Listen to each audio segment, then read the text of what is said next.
del Foro Educativo y directora general del Instituto Pedagógico Nacional de Monterrico. Los panelistas invitados esta tarde son Agustín Campos Arenas.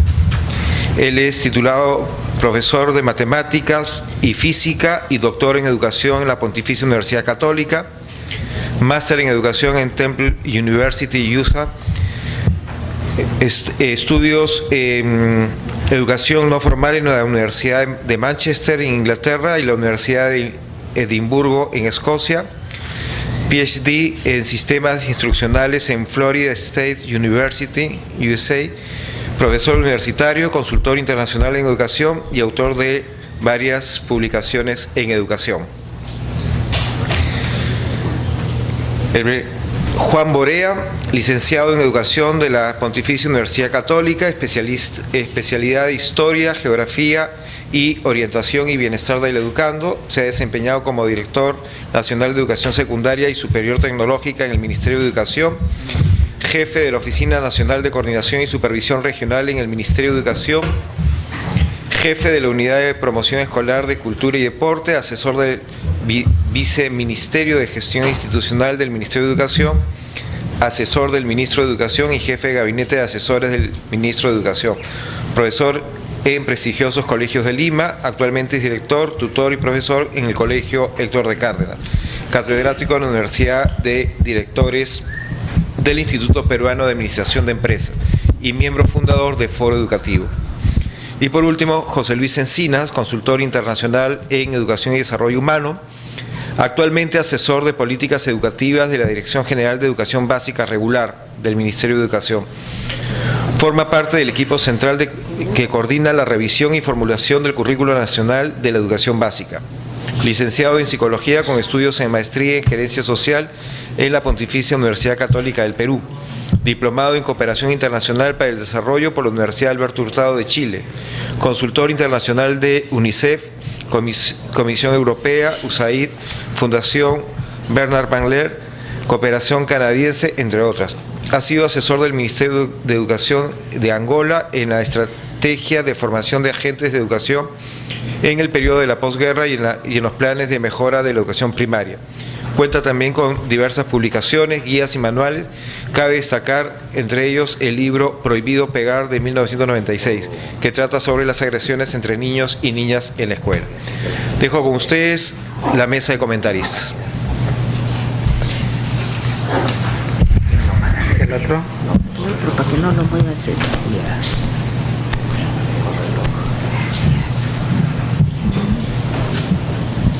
Muy buenas tardes.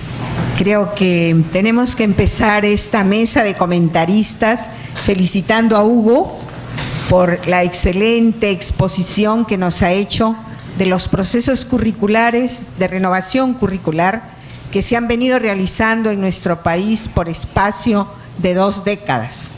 Siento que nos ha quedado claro que la renovación curricular es muy importante en las políticas educativas del Perú y ha incidido fuertemente en las instituciones educativas, no siempre de manera positiva. Sin embargo, tenemos que reconocer que todos estos intentos de búsqueda son muy válidos y que a la luz de todo lo que hoy nos ha compartido Hugo, pueden a la larga ayudarnos a lograr la renovación curricular que todos esperamos, es decir, un currículo que sea dinamizador, el elemento que nos ayude a responder a las necesidades personales y sociales de nuestros niños y jóvenes y a lograr lo que todos deseamos, una educación de calidad en los aprendizajes que coadyuve a la transformación de nuestra sociedad.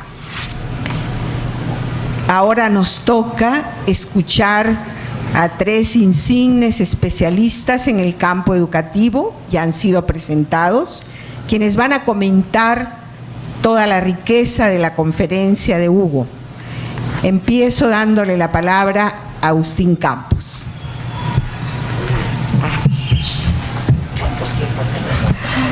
¿Cuánto tiempo el moderador, por favor? 10 minutos. Eso tengo que decir, 10 minutos para cada uno de los comentaristas y luego va a haber un espacio para las preguntas, lo que el público quiera expresar sobre el tema de esta tarde.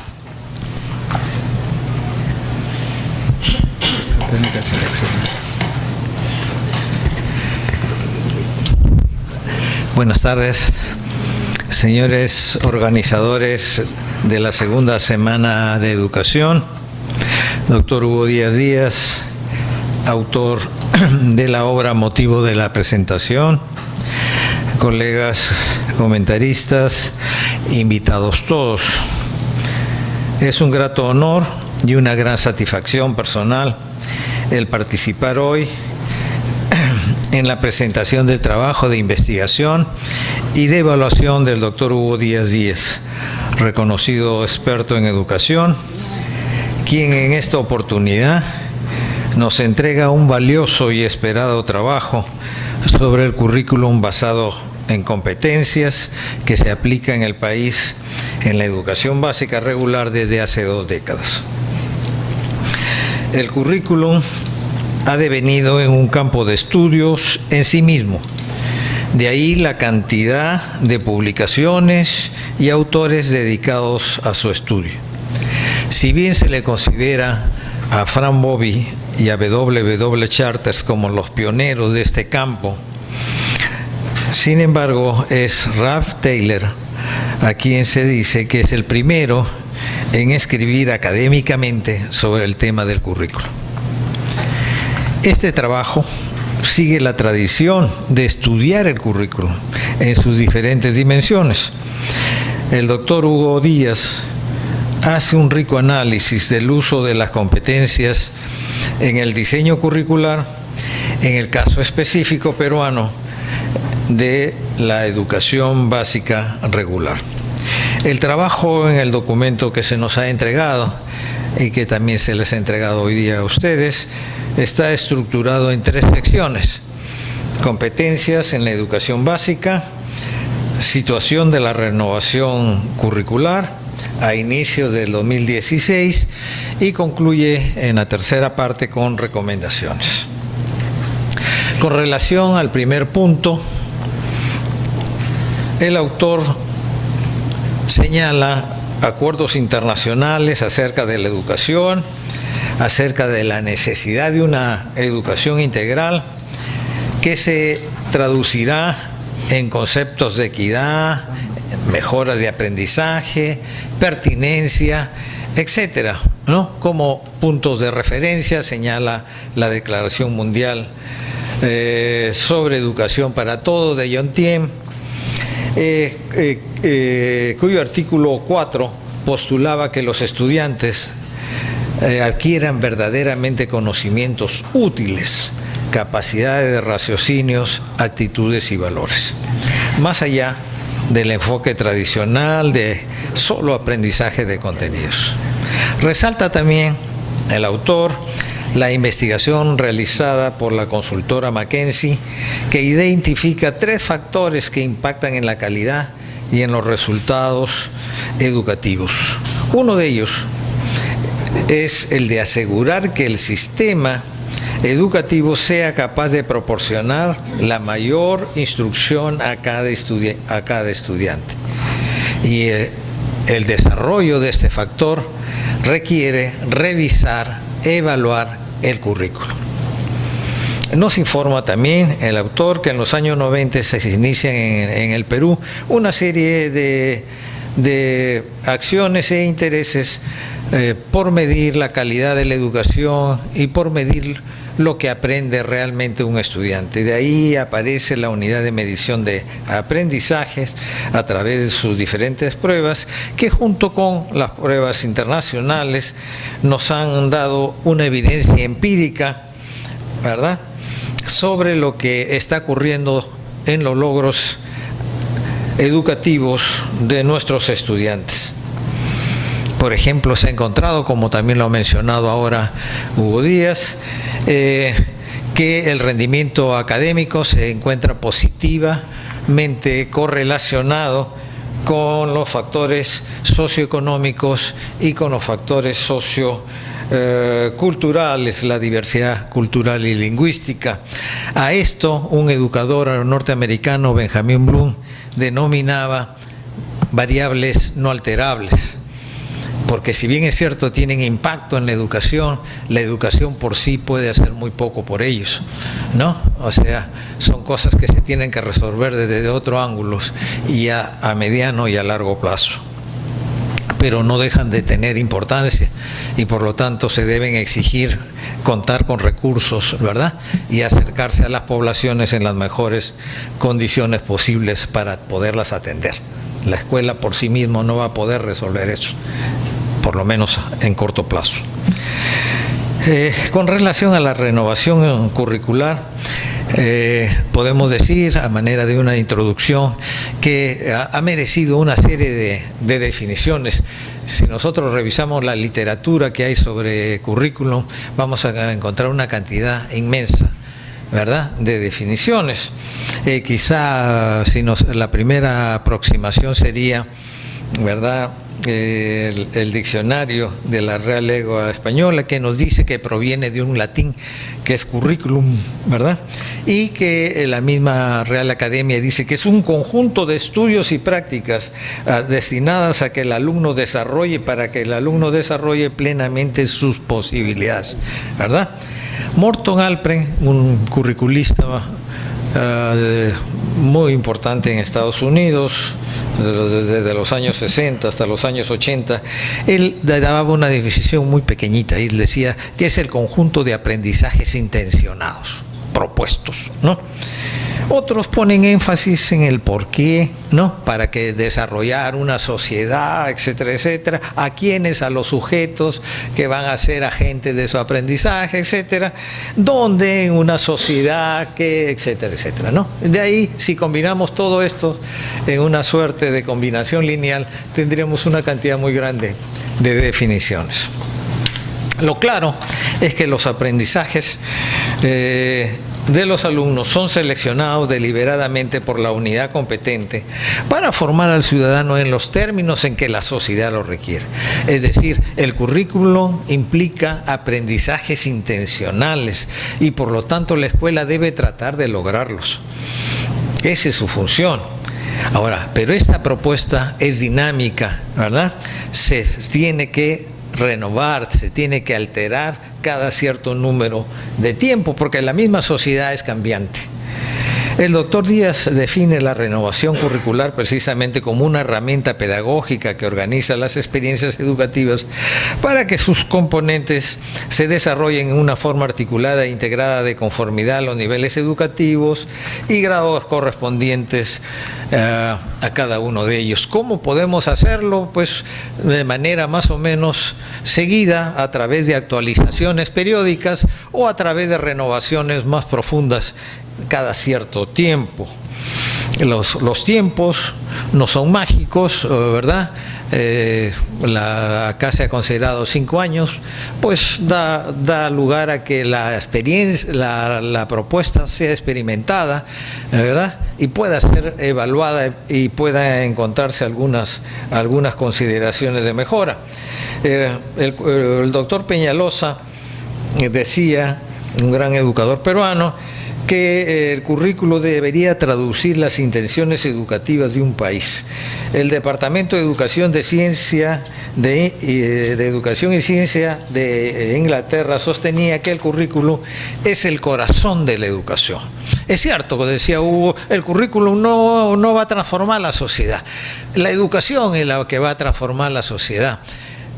Pero ¿quién transforma la educación? Es el currículo, ¿no? Entonces es una cadena. No cabe duda pues de la importancia del currículo.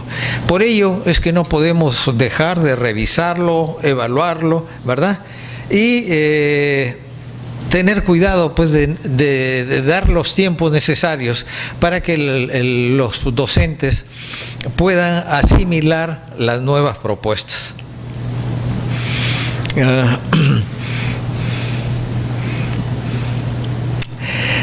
La teoría de la innovación nos dice que existen dos caras de una misma moneda.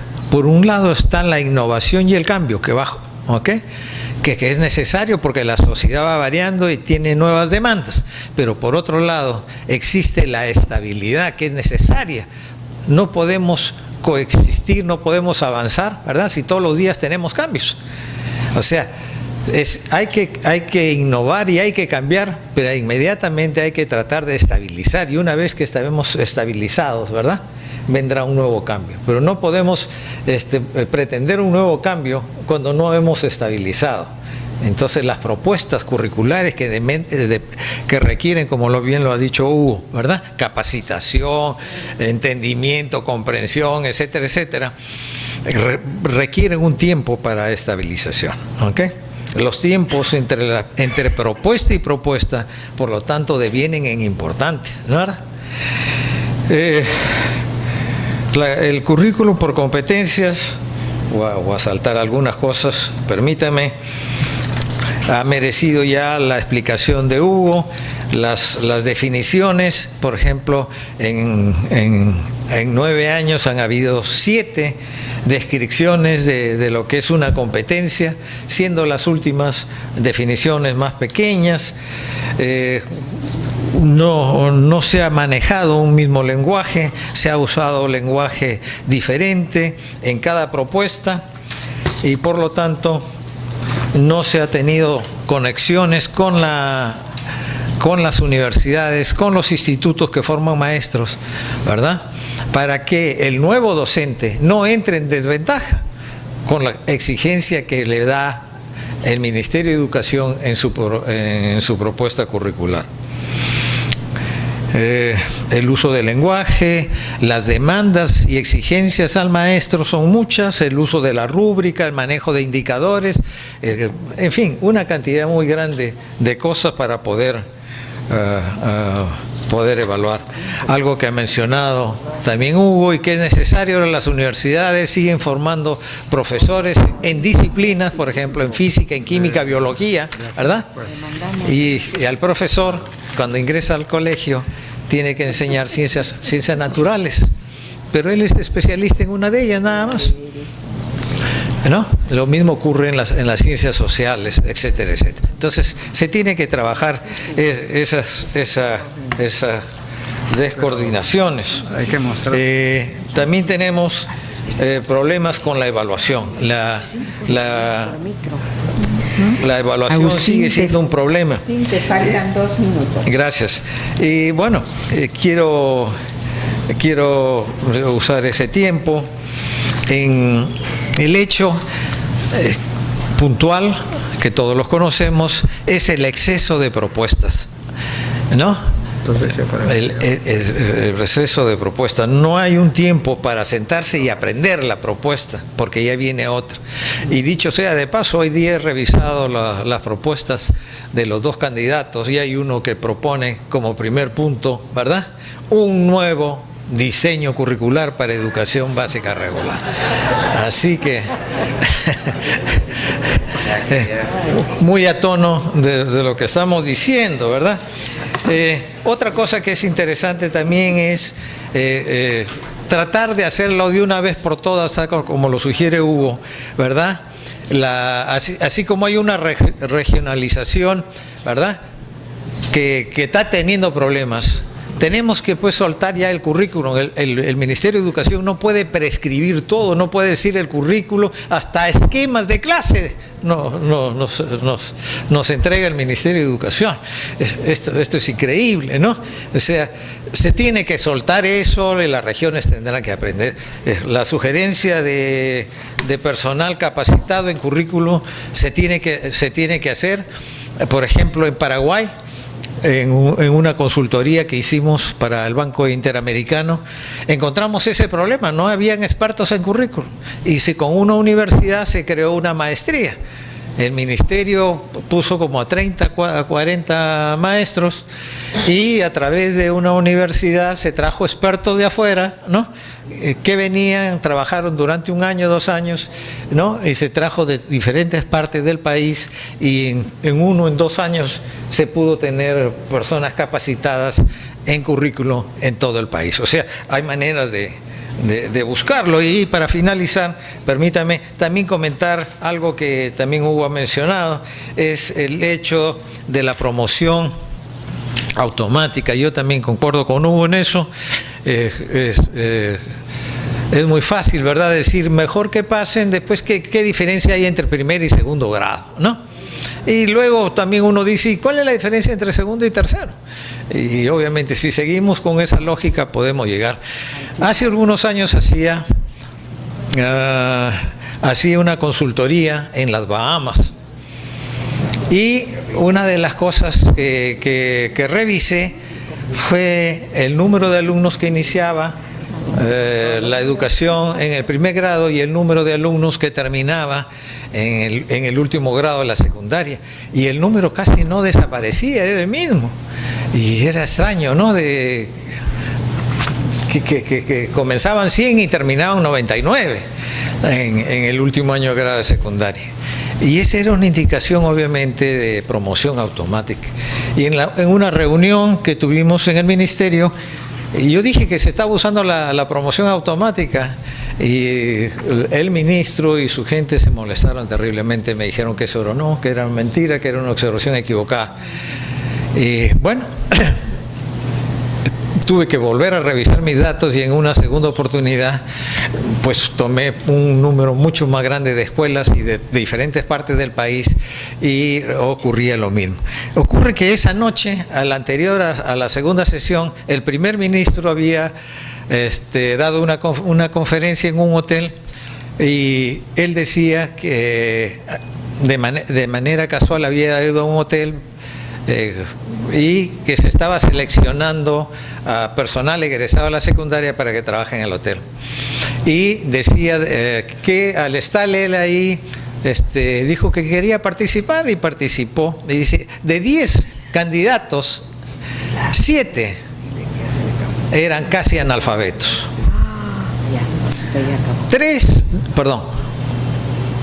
1 sabía leer y escribir bien, y realmente 2 tenían amplio conocimiento de la secundaria. Y eso era pues consecuencia de la promoción automática. Puede ser muy dañina, ¿verdad?, porque inconscientemente la vamos fomentando hacia arriba. Bueno, agradecer y felicitar a Hugo por el trabajo. Creo que ha abierto una ventana a la investigación, a la evaluación, que son estas soft, ¿verdad?, cosas como es el currículum, que también merecen estudios, análisis, ¿verdad?, investigaciones de calidad, como es en este caso. Muchas gracias.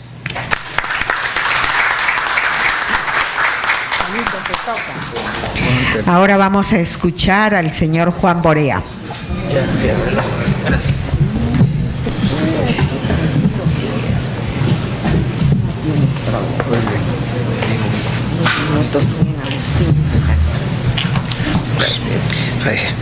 Bien, buenas noches. Empiezo felicitando a Hugo porque yo voy a hacer un comentario desde el punto de vista de profesor que sigo en el aula, y entonces es un enfoque diferente a veces del que no está en el aula. Generalmente el que no está en el aula y que nunca ha estado es el que da los cambios curriculares. Por eso es que meten la pata con tanta frecuencia. Ahora, yo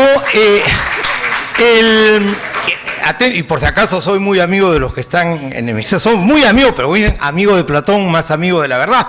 Bueno, además mis artículos les llegan a todos. Yo he tenido que recortar, miren, mi exposición de 20 para 10, así que si a alguien le interesa recibir mis artículos, va a estar, me da en un papelito su nombre y lo inscribo en mi lista. Bien, el trabajo sistematiza observaciones realizadas por muchas personas sobre el tema curricular, y en eso, de no haber habido esas críticas de manera constante, tal vez ahorita ya estaría aprobado el nuevo currículum. Tal vez la primera o segunda versión del marco ya sería, con cosas tan alucinantes como, ¿se acuerdan?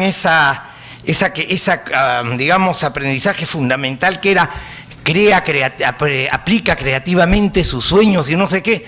Uno decía que ha fumado, pero ese estaba en una de las versiones. Entonces, si no hubiera habido las críticas permanentes, entonces las críticas son necesarias. Por eso mi primer comentario.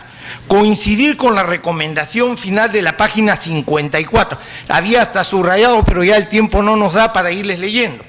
Dice, lo aconsejable es que en el plazo más breve el Ministerio de Educación proceda a la publicación completa del currículum. No son suficientes consultas parciales. Para poder dar aportes, el documento tiene que ser publicado en su integridad y no consultas por internet.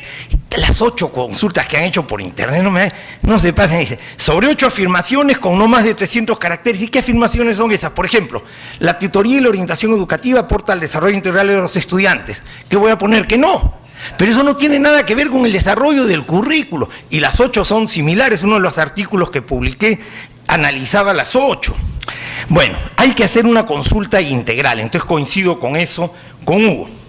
Ahora, yo entiendo, siempre hay la tentación de dejar un producto para cumplir con el ofrecimiento. El ministro habló de 4 pilares y uno de ellos era el currículum. Entonces tiene que dejar el currículum, como sea. Eso está mal. Uno puede decir, no pude terminar el trabajo, cumplí con esto, pero el riesgo es de que ¡pum!, nos caiga un nuevo currículum. Hace poco enviaron al Consejo Nacional para pedir opinión, pensando que con eso cumplían con lo normativo. Menos mal que el Consejo, felicito aquí a los que son del Consejo, le respondió con una carta que dice, entre otras cosas, y que está publicada en la web del Consejo, no es una invención. De acuerdo al reglamento de la Ley General, el documento en mención no se ajusta a la definición de currículo. Por lo tanto, el CNE no puede emitir opinión sobre una propuesta curricular incompleta, muy bien dicho. Entonces, esa propuesta no tiene opinión y si la sacan, porque pueden decir si hemos consultado a los maestros, esas consultas, bueno, que son, ya sabemos mucho nosotros cómo son, pero esto es bien objetivo. El CNE no ha dado opinión porque no hay propuesta completa, por lo tanto no puede salir. Ahora, dice Díaz en la página 20, tampoco las consultas han involucrado la participación real de un número suficiente de profesores, quienes son los directamente implicados en su ejecución, a pesar de que el artículo 34 de la Ley General de Educación dispone de la elaboración de un currículo participativo.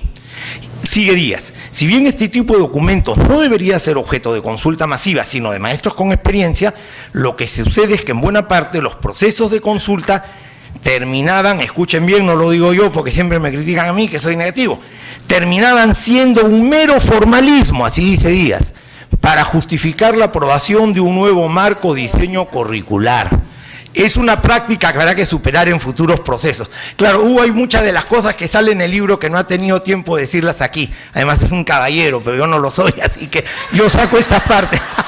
Pero lean ustedes el documento y se van a dar cuenta de lo que dice. Bueno, entonces, ahora, Hugo señaló aspectos positivos y negativos. Yo quiero señalar uno negativo que a veces nos hemos olvidado.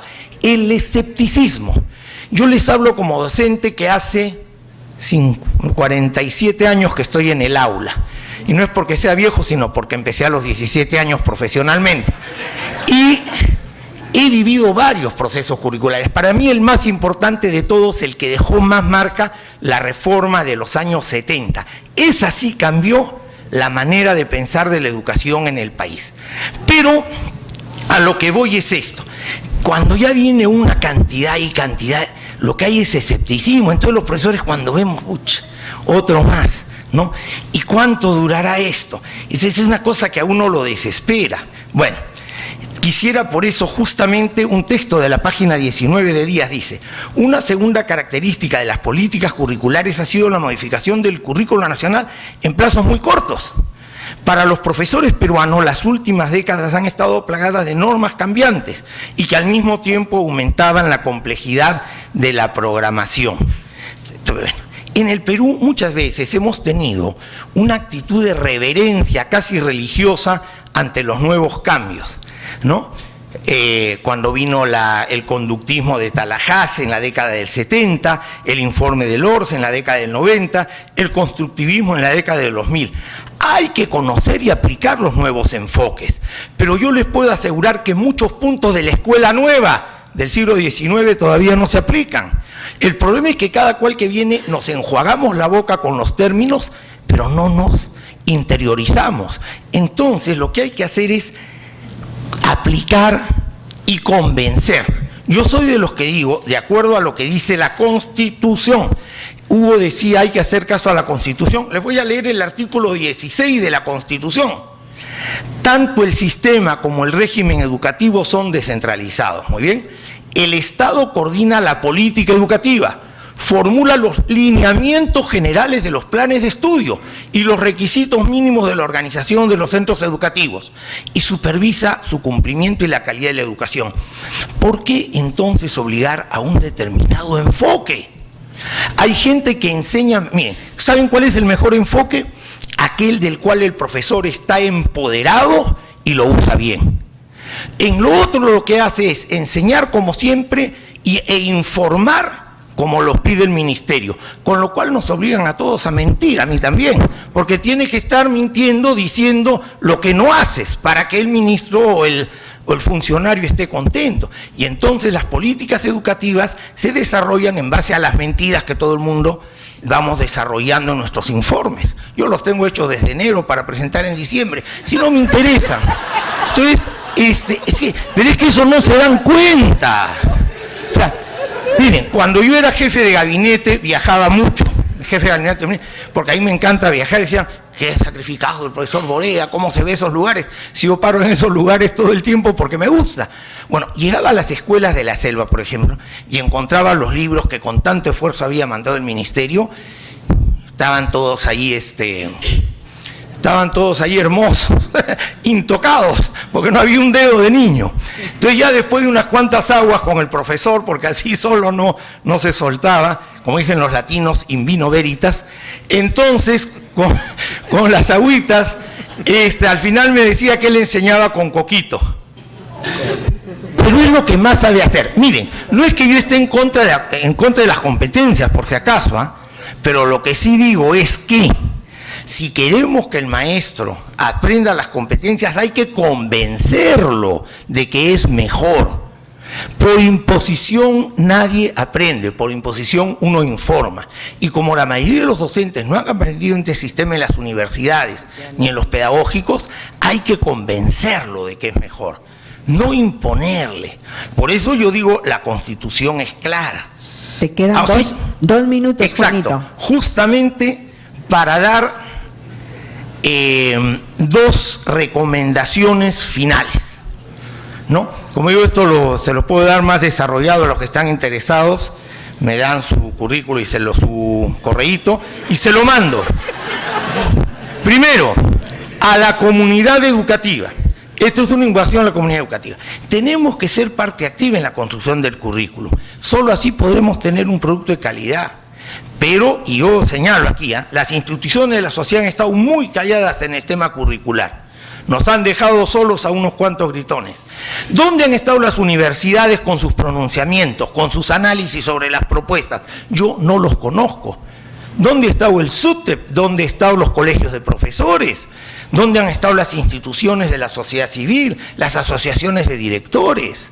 Y esa es una responsabilidad de ellos. Si sale una propuesta, ellos tienen que opinar.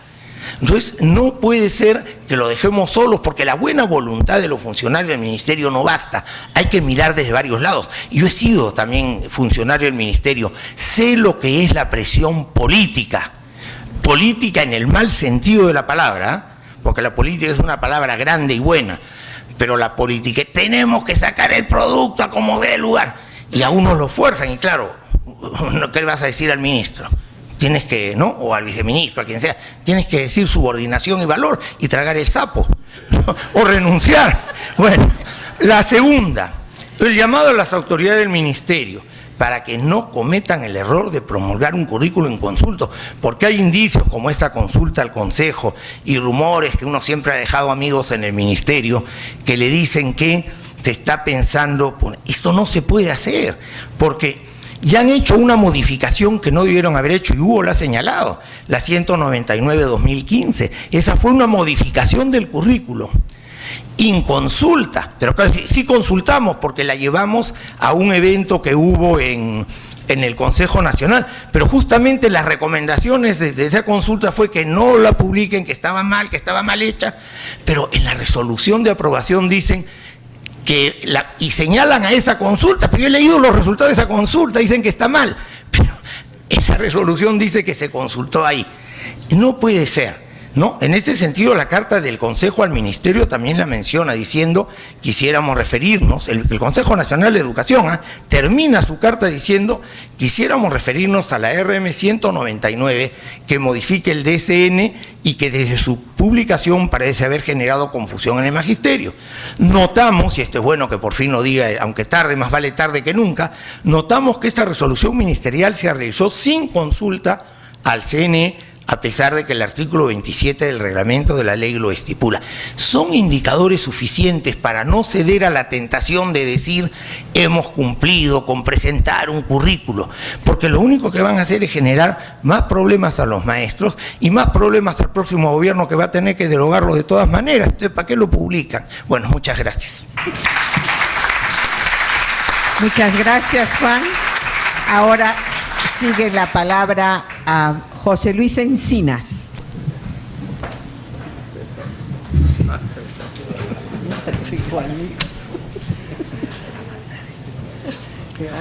Bueno, en primer lugar, lo que quiero es agradecer a la Fundación Santillana por haberme invitado a este evento que tiene un nombre sumamente motivador, pero que sobre todo considero que es oportunísimo, ¿no? Porque se refiere a las competencias educativas para tener mejores oportunidades. Creo que el nombre de este evento es sumamente oportuno, en primer lugar, porque asistimos a un proceso de elecciones presidenciales. Y entonces es un momento en el que todos nos preguntamos cuáles son las políticas que ya tenemos y cuáles son las políticas que nos hacen falta para que todos los peruanos puedan ejercer su derecho a tener una educación de la mejor calidad. Creemos que también es oportuno este evento y su nombre, porque desde hace un tiempo el Ministerio de Educación está animando un proceso de debate y de reflexión acerca de cuáles son los aprendizajes que estas generaciones y las nuevas requieren para poder desarrollarse plenamente como personas y para poder tener las herramientas para poder aportar al desarrollo de la sociedad en todas sus dimensiones. En esa línea, yo me he dado el trabajo de leer todo el documento de Hugo, porque creía que era importante honrar el encargo de leerlo absolutamente todo, y creo que realmente el trabajo que Hugo ha hecho es un aporte sumamente valioso para la educación, para la reflexión sobre el currículo y para la reflexión sobre el enfoque por competencias en los últimos años. Dentro de mis 8 minutos, que seguramente ya son 9, voy a organizar mis reacciones y comentarios alrededor de 4 puntos, pidiendo que por favor la mesa me avise también, faltando 2 minutos para poder estar dentro del tiempo que el evento ha determinado. Mi primer punto es, ¿cuál es el acuerdo mayor?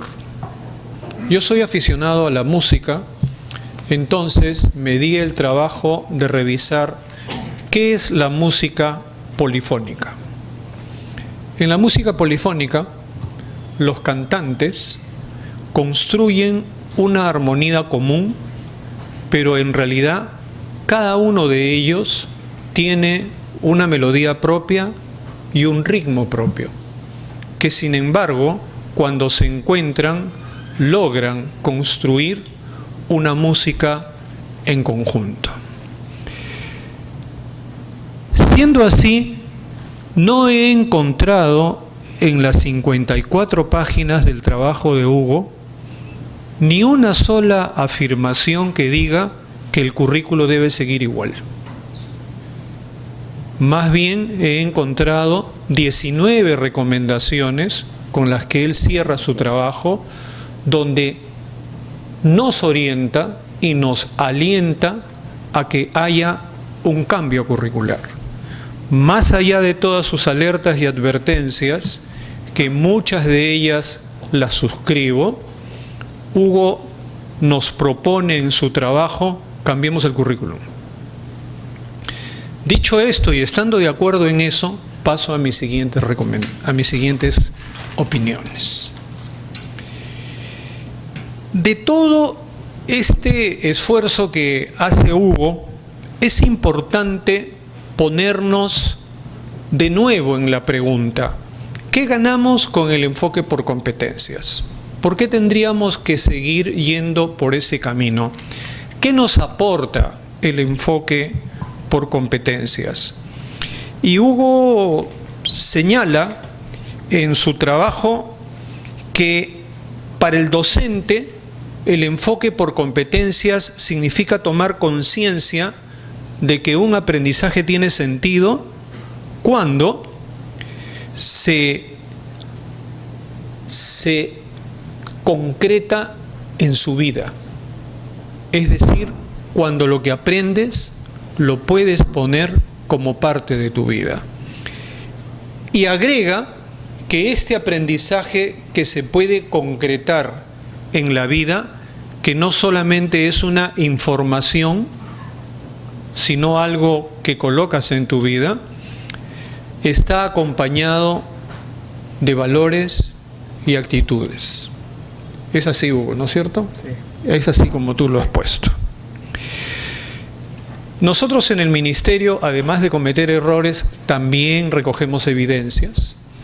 Y entonces, en las evidencias que hemos venido recogiendo, hemos podido ver que efectivamente, para aquellos docentes que empiezan a encontrarse por un enfoque por competencias, que todos sabemos que no son todos, pero hay maestros que ya vienen trabajando con este enfoque, es cada vez más claro que ya no se trata solamente de que el estudiante, por ejemplo, conozca o reconozca que todas las personas tienen derechos, sino que el enfoque por competencias cambia el foco o amplifica el foco a que el conocer o reconocer que todas las personas tenemos derecho lo lleve a interactuar, a resolver situaciones, a poner en práctica, a crearse o recrear desafíos o proyectos en los cuales esos derechos se puedan dar como resultado de una vida concreta. En palabras sencillas, Andrea Schleicher ayer nos decía: ¿qué conoces y qué haces con eso? Eso es una competencia. Si esto es una competencia, al ministerio creo que le interesa mucho. Yo he venido también como José Luis Encinas, pero trabajo en el ministerio, así que voy a hablar desde esta duplicidad en la que me encuentro en este momento. Creo que al ministerio sí le interesa mucho que los estudiantes accedan a aprendizajes que les permitan transformar sus vidas. Es ahí donde pasamos al segundo comentario. Si es así, y esto también está en varios momentos, en varias partes del trabajo que nos ofrece Hugo y que nos ha ofrecido en su PPT, es importante pasar a la segunda pregunta: ¿qué competencias necesitamos? Bueno, en el Perú hoy en día asistimos a desafíos sumamente importantes, ¿no? Es verdad que tenemos que ponderar nuestras expectativas sobre el currículum, porque no lo resuelve todo, porque no lo va a hacer todo, porque no lo es todo. Pero también es cierto que la escuela y los aprendizajes impregnan la vida de las personas porque proveen de esos conocimientos y herramientas para hacer de esas vidas una vida cada vez mejor y una sociedad cada vez mejor. Y eso no es poquita cosa. Para Amartya Sen, por ejemplo, no hay mejor forma de superar la pobreza y de incluir a las personas que no acceden a las oportunidades que tendrían que acceder El desarrollo humano descansa mucho en aquello que aprendemos para poder transformar nuestras vidas. No es fácil identificar cuáles son esas competencias. UNESCO nos ha propuesto algunos aprendizajes que deberíamos tener en este mundo, ¿sí?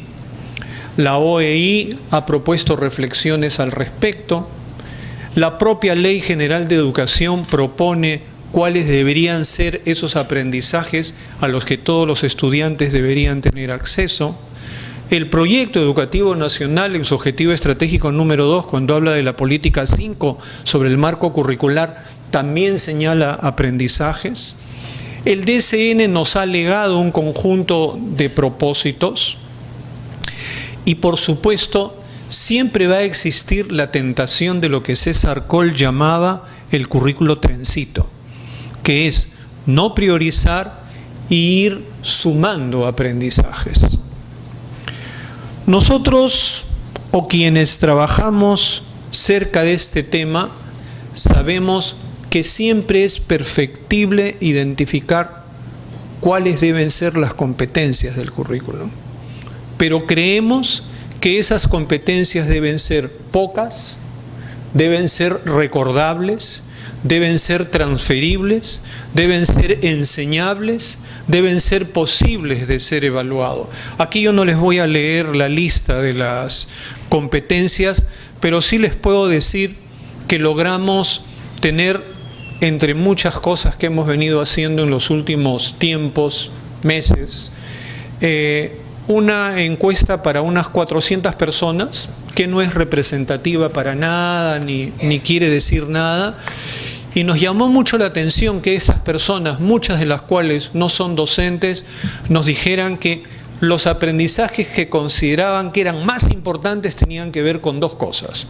Una, con aquellas cosas que estén vinculadas con el mundo del trabajo y con aquellas cosas que estén vinculadas con el desarrollo de valores y la ciudadanía. Creo que es algo que deberíamos tomar en cuenta. Creo que los currículums a veces efectivamente se dispersan y se abren y tratan de atrapar muchas cosas juntas, pero estas dos cosas, sobre las cuales indudablemente hay muchas otras competencias más, deberían ser una de las prioridades del trabajo curricular. 2 minutos. Muchas gracias. Con eso puedo cerrar con la última pregunta. Y entonces, ¿qué hacemos para que un currículo efectivamente se use, entre a la cultura de la escuela, el docente lo considere algo dúctil, algo amigable, algo que no lo constriñe y a la vez lo orienta? ¿Cómo nos apropiamos del currículo? Hemos conversado con algunos asesores internacionales, con otros que son nacionales, con mucha gente que ha participado y viene participando de este proceso, y todo parece indicar que efectivamente la participación en la construcción del currículo es fundamental. No vamos a discutir algo que tiene montones de evidencia, por supuesto que sí. Sin embargo, esta participación no es todo ni es suficiente. No es un tema de que si en vez de 22 reuniones hacemos 222 reuniones. Por ahí no va la cosa. Tiene que ver con la calidad de ese proceso. Pero todo parece indicar que una vez que hemos resuelto el qué, la apropiación del currículo depende, sobre todo, de cuál es el modelo de implementación que adoptamos para que ese currículo se aplique. En ese sentido, el ministerio y sus equipos están caminando, y quiero comunicar esto, ¿sí? Está caminando por la idea de hacer una implementación que sea gradual y progresiva, ¿no? Yo he sido invitado a este evento, he escuchado todo lo que todos han querido decir, pero creo que es importante también compartir que nadie en el ministerio está pensando que el currículo se apruebe el viernes y se aplica el lunes. Nadie. Estamos pensando en un proceso gradual y progresivo. ¿Eso qué significa en términos estratégicos? Significa que hay un periodo cero en el cual se generan condiciones, se desarrollan algunas capacidades para instalar y lanzar el nuevo currículo y se desarrolla una estrategia para acompañar el proceso de su aplicación. No se cambian los textos escolares, que además tampoco se cambian todos los años de la noche a la mañana. No se usan exactamente las mismas cosas porque hay que hacer adecuaciones. No se pueden implementar todas las áreas curriculares que están en el currículo de la misma manera porque no se tienen suficientes profesores, porque hay que crear capacidades, porque hay que desarrollar cosas. Es decir, existe la intención de ir por ese camino. Regreso a la música polifónica. Creo sinceramente que trabajos como los de Hugo y espacios como estos nos permiten reflexionar juntos acerca de cuál es el mejor camino para construir la mejor educación para todos los peruanos. En ese esfuerzo todos debemos estar dispuestos a escuchar para aprender. Los que hablan desde afuera, los que trabajan desde adentro, se tienen que sentar a seguir trabajando juntos. Y esa es la idea, y por ese camino quisiéramos seguir yendo. Muchas gracias.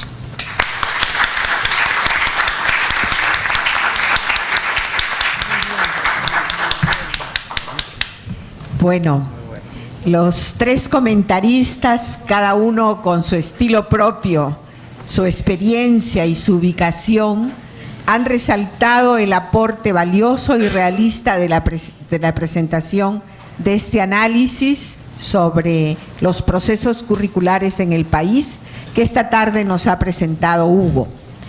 Yo me atrevo, antes de cerrar esta parte del evento, decirles que todos hemos recibido el texto de Hugo completo, y quizá la parte, lo he leído todo, y quizá la parte más valiosa, de forma personal la considero así, son las 20 recomendaciones que él hace al final.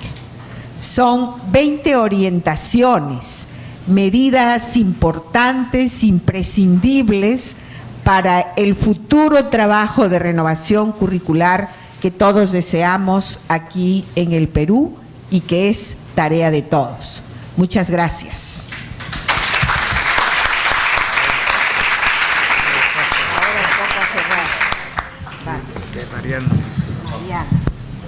Bien, vamos a tener unos momentos para las preguntas. ¿Ah? ¿No? No, ya. Ok. Entonces, procedemos a hacer la clausura del evento. Adelante, por favor.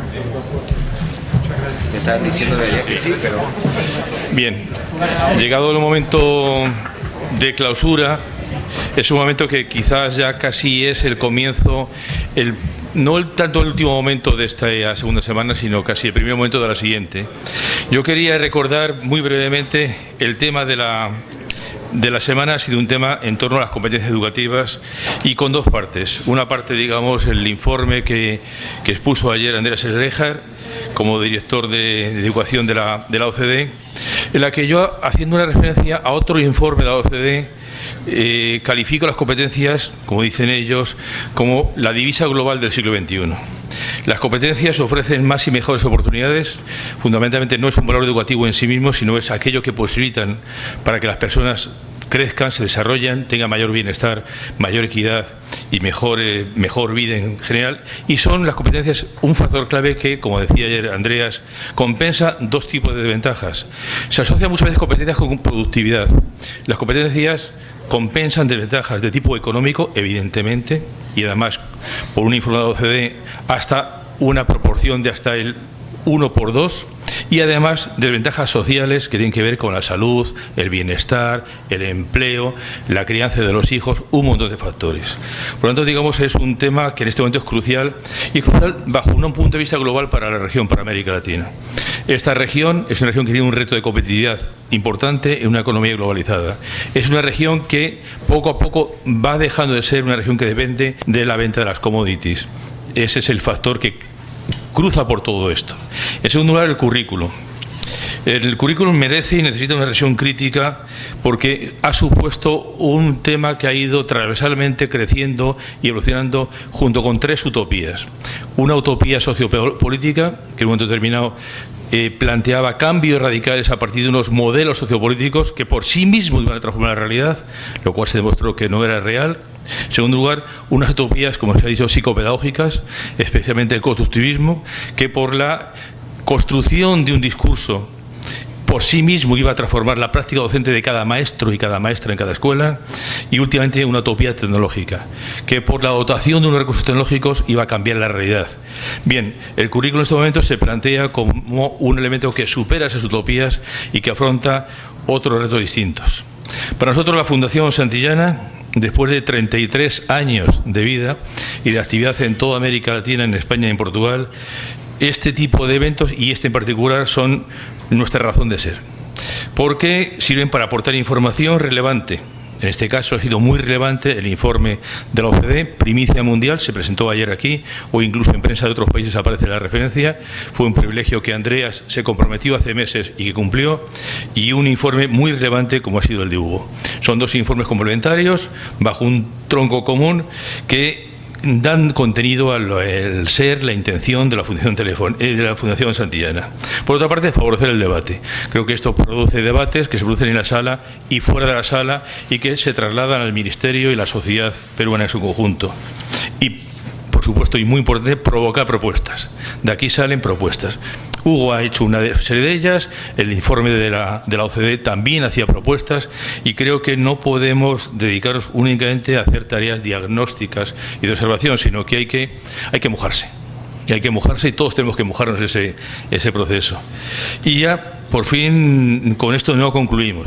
Hay una frase, una referencia del novelista francés Flaubert, que dice que es pretencioso querer concluir.